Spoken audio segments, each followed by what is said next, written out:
మాజీ CM YS Rajasekhar Reddy వర్ధంతి సందర్భంగా తెలంగాణ ఏపీ కాంగ్రెస్ నేతలు ఆయనకు ఘన నివాళులర్పించారు. పేద ప్రజల కోసం పనిచేసిన సీఎం వైఎస్ అని కొనియాడారు. వైఎస్ మార్గంలోనే తామంతా నడుస్తామన్నారు. సామాన్యుడి సీఎంగా వైఎస్ ఘనత ఎప్పటికీ నిలిచి ఉంటుందన్నారు కాంగ్ లీడర్స్.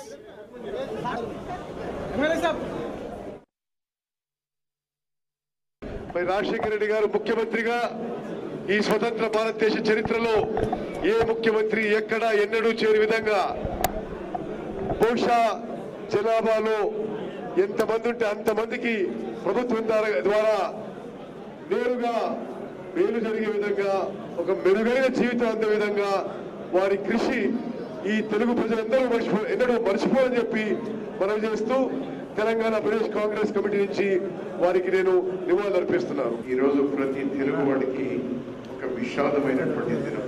ప్రజా ప్రతినిధి అంటే, రాజకీయ నాయకుడు అంటే, ముఖ్యమంత్రి అంటే ప్రతి సామాన్యుడికి కూడా దాని రుచి చూయించినటువంటి వారు. మానవీయ కోణంతో పరిపాలన, ఏ నిర్ణయం తీసుకున్నా, ఏ చట్టాలు చేసినా, ఏ పాలసీ రూపొందించినా అది మానవీయ కోణంతోనే రాజశేఖర రెడ్డి గారిని చూసినాం.